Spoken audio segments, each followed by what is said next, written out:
questioning the norm, listening to customers, and creating your own niche. That's been some of the key successful principles behind Samantha's success. Welcome to the session, Samantha. How are you?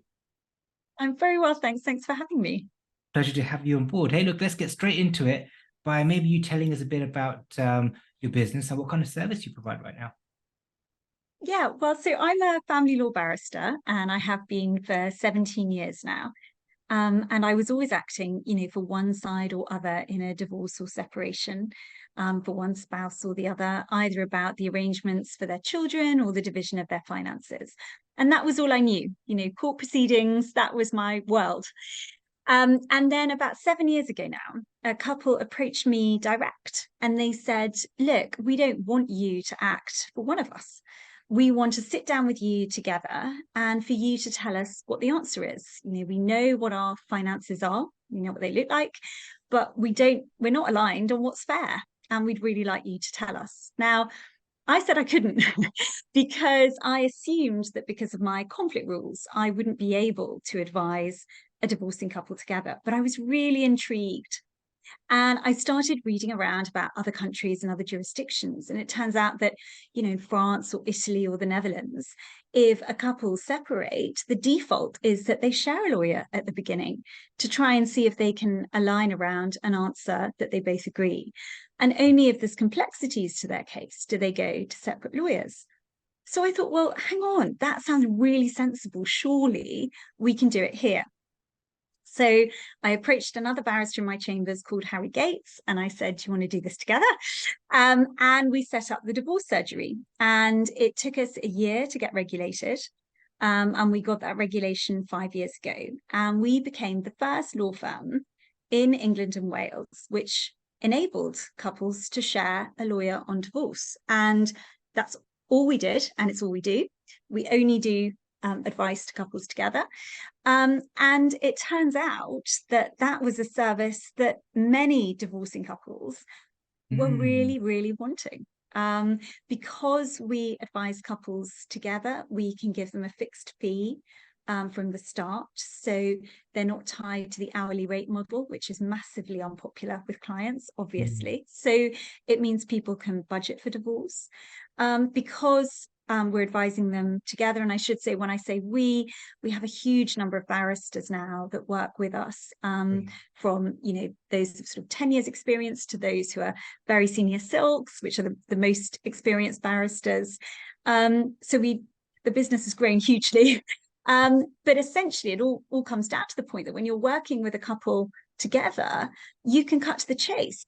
You can get their financial disclosure together quickly because everybody's working together to the same aim, and ultimately to get them to the point where they know what a judge would do and they've heard it from somebody impartial in whose expertise they rate. So, the average divorce proceedings are taking between 1 or 2 years on a two-sided process. On average, couples are with us for around 4 months. Wow. We're a fixed fee service, as I said from day one. We're reducing the conflict because we're just making it normal to work together. And I think what was really fascinating for me was that this was just something I had to do because I thought of it and couldn't let it go. And Harry felt the same, but we had no idea whether it would be that popular. Was this going to be the preserve of the kind of Gwyneth Paltrow conscious uncouplers, of which there are Mm. some, but not that many. And I think that's what the industry as a whole thought. But actually, it turns out that most people, when they're approaching divorce and separation, don't start out thinking, I want a massive court battle. Yeah. They start out thinking, I want something fair. And we've both got different perceptions of what fair is.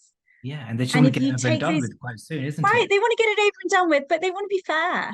Hmm. And if two people, and nobody, and this is like spoiler alert, nobody getting divorced agrees on what fair is. Obviously not. We all have different perceptions. Yeah. But that doesn't mean that one person's wrong and the other's right.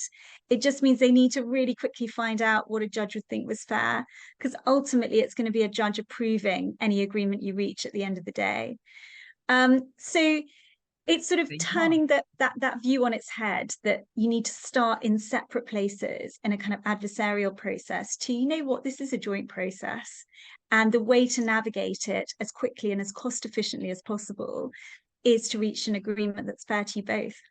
Brilliant. I mean, it sounds like an amazing service. Clearly, you've been going for 5 years and your team has grown significantly. So I think there are quite a few business learnings from what you've done. And it's important for the listeners now to hear what these business learnings are, because they can apply what you've achieved in the legal industry to whatever industry they're in and take some learnings from there. So the first thing you touched on, or the kind of the thing which underpins your success, seems to be how you created almost like a market niche or unique selling point. You questioned the norm, Yeah. you looked into it, created the USP, which differentiates you from other people in the legal firm. So talk to us about the benefits of creating a strong USP as you did. So it sort of feels in a way that this USP was handed to me on a plate, because it wasn't me sitting there thinking, how am Mm, I going to change the industry? It was the customer, our yeah. consumer, coming and saying, this is a service we want. Why is nobody offering it? And it would have been easy actually to not hear that, because when you're in an environment where you're very busy doing what you normally do, there's a clearly very successful model which relies on Mm, an hourly rate adversarial process. It would have been quite easy not to hear that. So I guess one of the key things was that I listened, and I was intrigued and curious. mm, But the benefit now is that, yeah, we've created this niche which um, sells itself. Actually, it's not about saying, oh, we're a better version of another law firm. No, we just offer a completely different service. So all we need to do is educate about that, and if it's the right service for couples, they'll just come to us. Having said that, as the business has grown and evolved, we've got lots of competitors now that we didn't have before. So we mm, are having to learn those skills in differentiating our service. We'd say we're the original ones, but our service from other people who are doing the same thing. But I think that the major benefit of a USP is that it sells your service itself yeah. without you having to kind of sell it hard. It's, And well, it's fixed fee, it's together, it's reducing conflict. it's Those a fraction of the USPs time. I mean, sell themselves. yeah, and then the time element as well. People don't want to sit there in a limbo state in their relationship, personal life for 1 or 2 years. They just want to get it over and done with and move on, right? And you shrunk it down Yeah. to what, 4 months you mentioned, which is Yeah, so on average, couples are with us for 4.5 months. Yeah, which is wow, significant. I mean, it still feels like a long time. Don't get me wrong, I'm sure, but compared to what we're all used to as lawyers, yeah, that's a very short process. brilliant. And you've also grown very fast as well. You've got a number of lawyers, barristers working with you to provide or execute the service for people. What would you say are your top three learnings about growing fast? I think it's trying to bring people in who have the same ethos as you, Mm, and that can be hard to find sometimes, but I think that's crucial. I think it's a hands-on, hands-off. So learning that, you can't do everything, and actually you're not the best person to do everything yourself. So be prepared to delegate, mm, but equally know that there's some aspects of the business that you understand best. And I think be an inspiring place to be. So one of the things we're really passionate about is flexible working, creating an environment where people thrive. yeah, And I think, I started my life 20 years ago now at a corporate law firm, where that really wasn't something they were that bothered about. Work balance wasn't a thing. mm, But it's made me really passionate to try and ensure that it is the thing. Because if people who work for you are really happy in their home life and their personal life, and they feel like they've got good balance, they come into work and they're really inspired to do a great day's work. And that really matters. amazing. So a people-centric learning you had was get the right people that are following your ethos or buying into your ethos, and just treat them really, really well, give them the work-life flexibility, and ultimately, when, as Richard Branson says it, it's got to be a bit of a weight to it. Happy team, happy business. Yeah, totally. Totally. And we work in such a delicate area, Mm, for couples going through an intense period of personal change. And so you've got to be quite resilient, I think, in yourself emotionally to help with that. And you can't fill from an empty tank. So I think that's really important. amazing. And talking about that point you just mentioned there about filling your own good work from them, a healthy tank.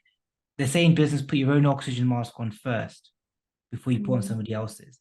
Now, you come from an industry that's quite time pressured, client facing, and potentially clients exchanging large fees across the board everywhere. So there's a lot of pressure in your industry. I mean, what would you say? And a lot of industries are similar. Lots of money being exchanged. Clients have got their livelihoods at stake.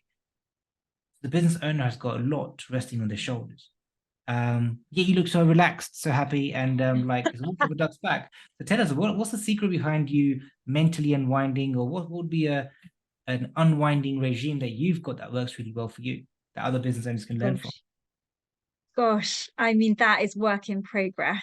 I can tell you that much. I think it's trying hard to aspire to a situation where you can wind down properly. I think, I have systems in place for trying not to email people. So I don't email out of working hours. I try very hard not to check my phone. I think it's really, really hard as a business owner to switch off. Mm. But I think that if you're really kind and respectful to the people around you, they will tend to give that back.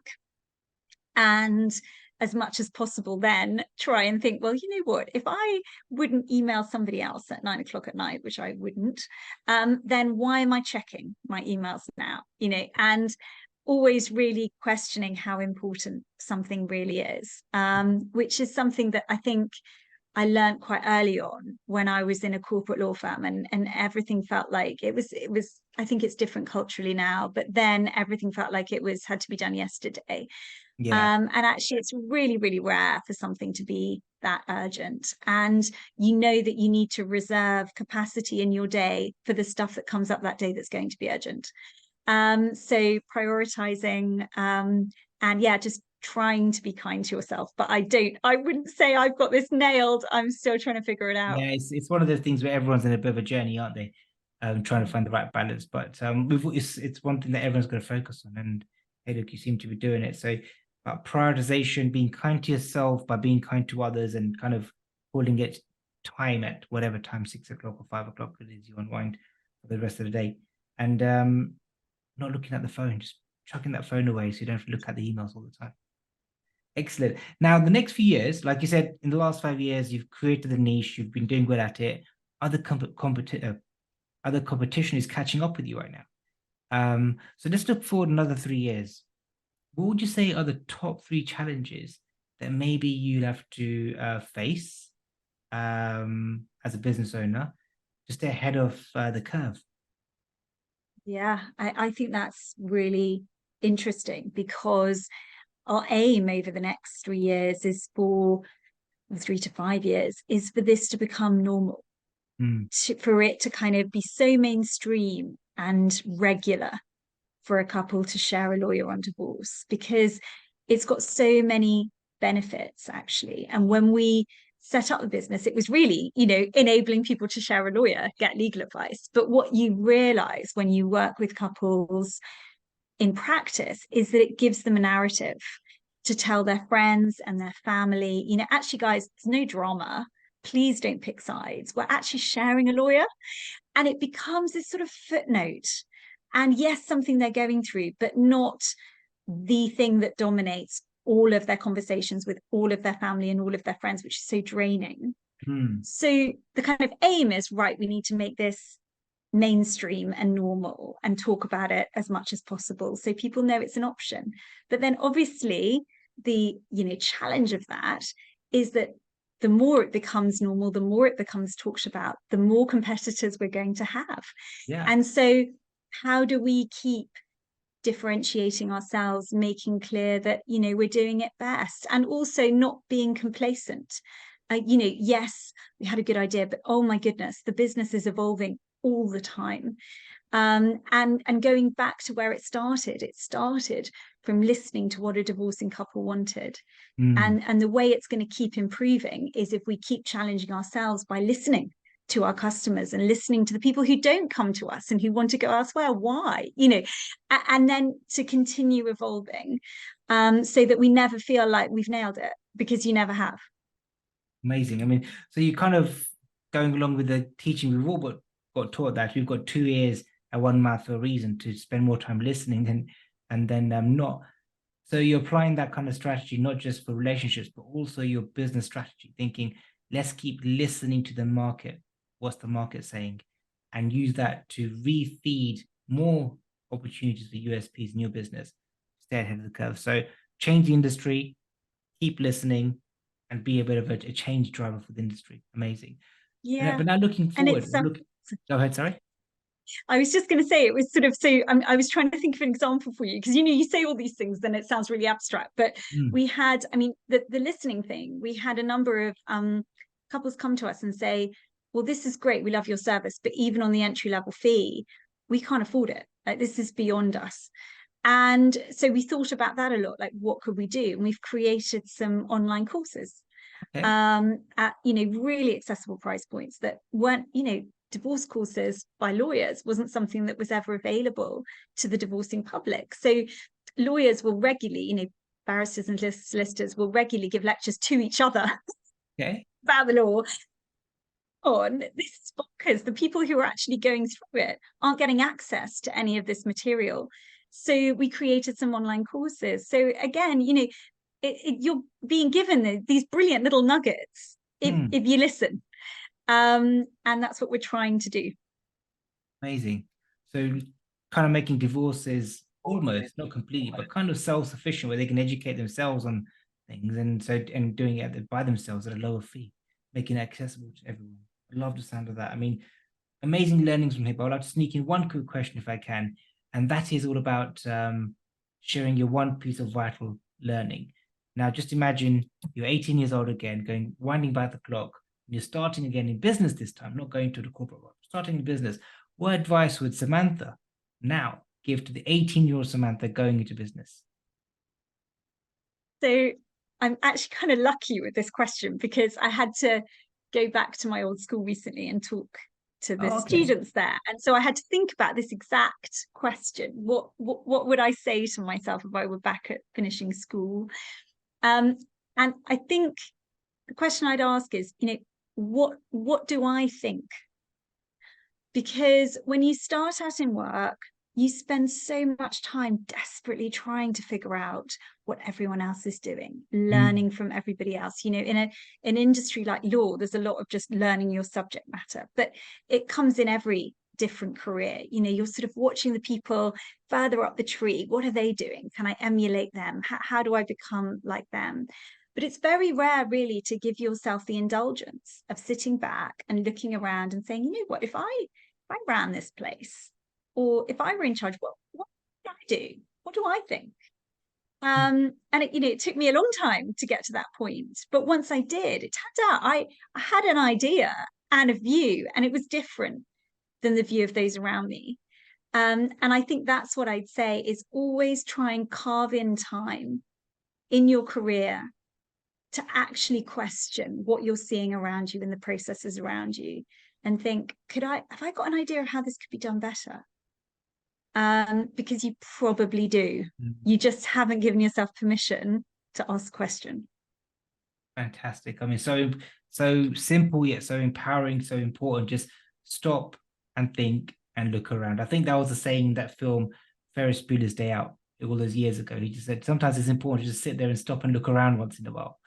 And That's a great movie. It's a brilliant movie. Yeah, important learning in there. Apart from all the shenanigans, plenty of learnings. Just like today, no shenanigans, plenty of learning. Sam, you've been fantastic. Thank you for sharing so many golden nuggets of information. Pretty sure people listening to this video podcast have taken plenty of information. Once again, Well, thank you for thank having you so me. much.